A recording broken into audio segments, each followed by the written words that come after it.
Hi everyone. In the last video, we learned how to install Django, to configure it, how to enable admin panel, and how to use it. People who have not watched the previous one, please see the link to the first part in the description below. In this video, we are going to learn how to set up templates in Django and how to implement login and register functionality. And in order to do that, first we will create our application.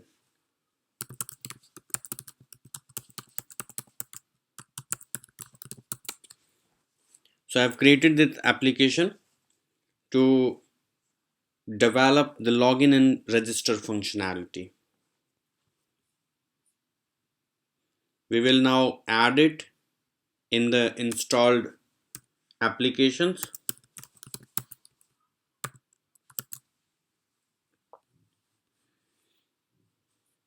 Let us also create our template directory here.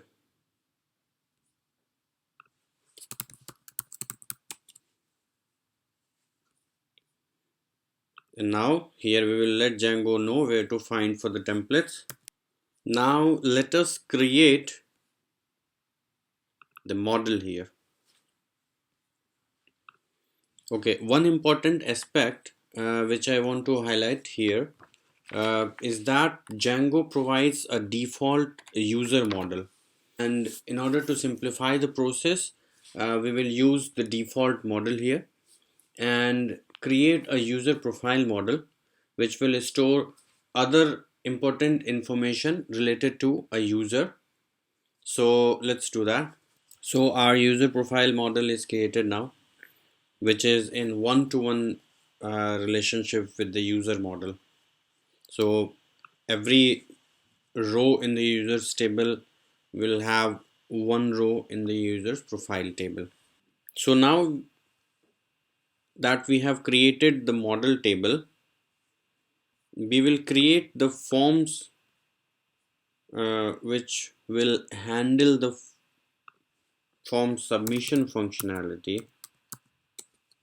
We will create two forms here, one for user and one for user profile. Let's do that. Alright, so both of these forms are ready now. As you can see here, we have added a password input widget for password field in order to create the corresponding HTML tags for the password field. Ideally, Django would not be able to understand if this field is going to be of password type, so we need to explicitly mention it. Another important aspect that I want to highlight here is this model form. We are going to use the model form here because it helps us use the model fields directly in our forms instead of writing the fields definitions again. By default, all database level constraints are applied in modern forms, which can save a lot of time and reduce our code duplicacy in writing the external validations.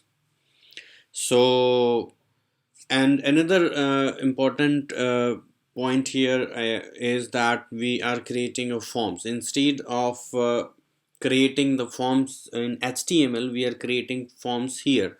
The reason is that it can handle a lot of basic validations for you without even writing a single line. It also helps us generate the form HTML codes, and we will see both of these functionalities happening in the coming sections. So let's move ahead and uh, create the view files. So first we will create the view files for registration, and then see how registration works, and then we will move to the login form functionality. So let's create the registration form. Alright, so our registration function is created in this views.py file. So let us try to understand what this function actually does. Uh, if the request type is post, which means when the form is submitted, this block will be called, in which we are testing if these forms are valid based on the constraint applied in the models.py file and forms.py file. And if so, it will save the user, set the password and save it, and then it saves the corresponding profile form in the user profile model. Now, interesting part is that we are not calling the model here to save the form data. It's because that we have created a model form. So a model form is directly associated with a model. When we run the function save function on a model form, it automatically understand as to which model it needs to save the data to. So that's very interesting here to know. And then we have this else block, which will be called when the request method is not post, which means when the form is not submitted and we hit the URL directly. This is the code to render the variables to our HTML file. And now that we have created our register function, we will go ahead and create our template files. And before we create our accounts register.html file, we would create our base template and then use that base template in our register.html file or in any other file that we would create further. So let's do that. Alright, so our layout.html file is created here. Let us try to understand what I have here. And the first part is that if the user is authenticated, I'm calling this HTML block, and if the user is not authenticated, then I'm simply calling this block. So as you can see, if the user is authenticated, I'm showing welcome, get user full name, and then sign out option. These are all default function provided by Django, so we can easily check if the user is logged in or not. And then if we want to get the user's full name, then we can use this function to get the user's full name. And if the user is logged in, then we want to keep this section common in all the files and change this part. So this part will be called dynamically for all the inner template files, whereas in the case if the user is not logged in, we want to uh, call this block dynamically. And this is the bootstrap basic template, and I have copied it from the bootstrap official website. Now let's create our register.html file as well.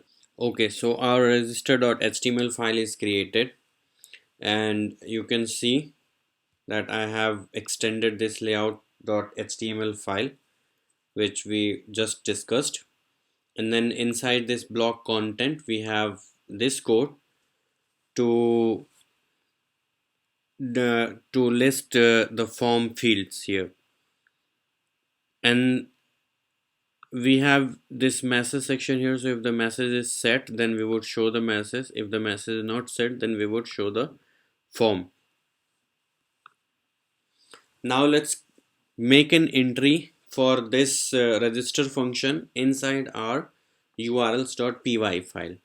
We will first create an entry in our main urls.py file, and then we will create another urls.py file inside our accounts app. Okay, so our accounts url.py file is also ready. Now what it does is, whenever any URL is called, which starts from accounts, then all the requests will be forwarded to accounts.urls file, and then the rest of the functionalities will be handled by accounts urls.py file, again by matching the URL. So we have created our function in the view file, we have created our function in the urls.py file, we have created our forms and models. Now let's run the server and see how it works. Before we run the server, we need to make migrations. So let's do that as well.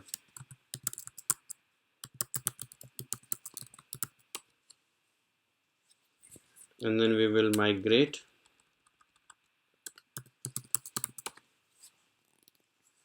Okay, so our tables are created now. Let's run the server.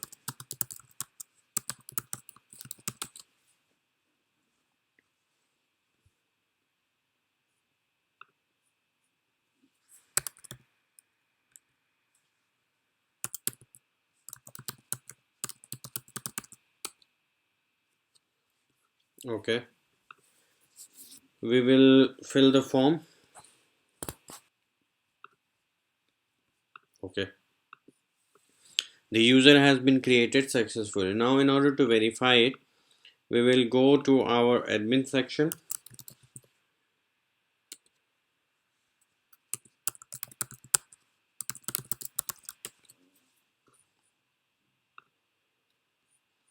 So we can see that this user has been created successfully here. Let's log out.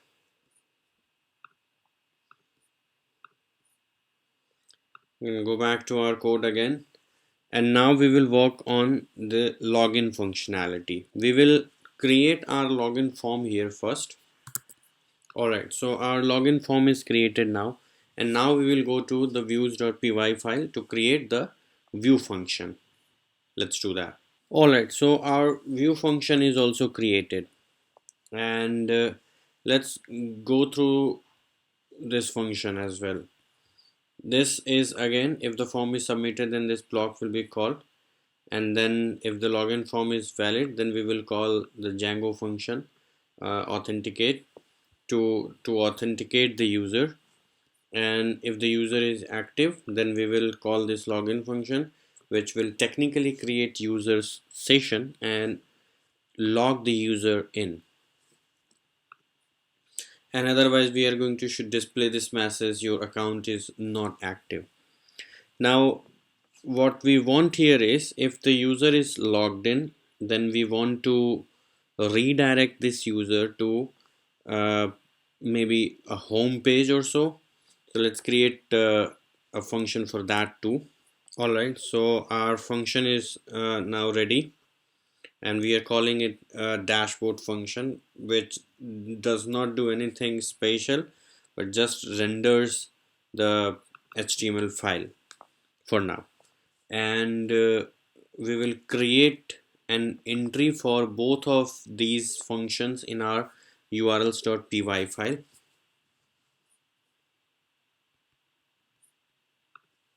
Alright, so we have created two entries in our urls.py file, first for login and second for the dashboard.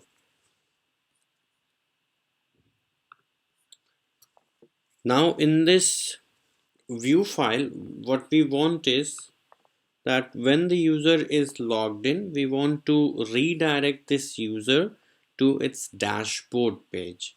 So in order to do that, we will return an HTTPS response redirect. What we have done here is, we have created a login function, we have created a dashboard function, we have created corresponding entries in the urls.py file, we have uh, we have not created the HTML file, the template file for login functionality. So let's do that as well. Okay, so our login.html file is also prepared, and it's pretty much the same stuff that we did in the register.html file. So let's just see how it works. So we'll open our terminal. The server is already started, so we'll go back to the browser again. We will call the accounts slash login function. We have the login function here.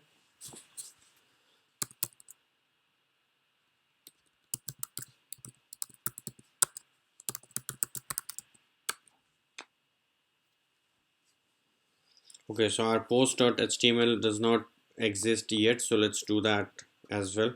Okay, so our post underscore home.html file is also created now. Let's go back to the browser again. Okay, so now I am able to see that the user is logged in. Now let us create the sign out functionality. We are now in views.py file again, and let us create a function.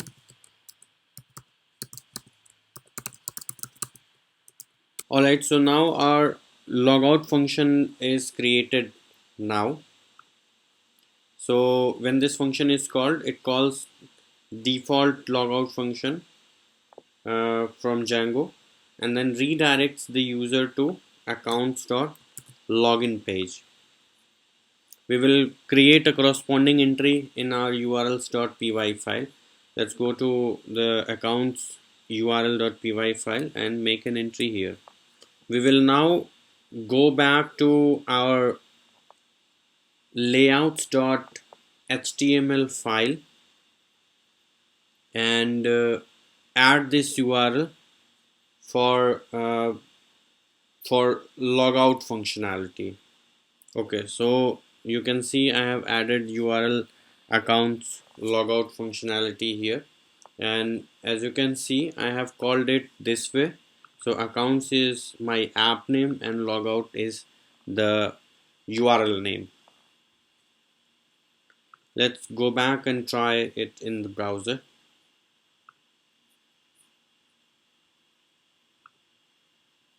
Okay, so the user has been logged out and it has been redirected to the login page. So this functionality has been completed. So today we have learned how to set up our template, how to organize them, how to create login functionality, register functionality, and logout functionality. I hope you have enjoyed the video, and please don't forget to comment, and if you have liked this video, please subscribe to my channel, like this video, and press the bell icon to stay notified of my upcoming videos. Thank you so much. Have a great day.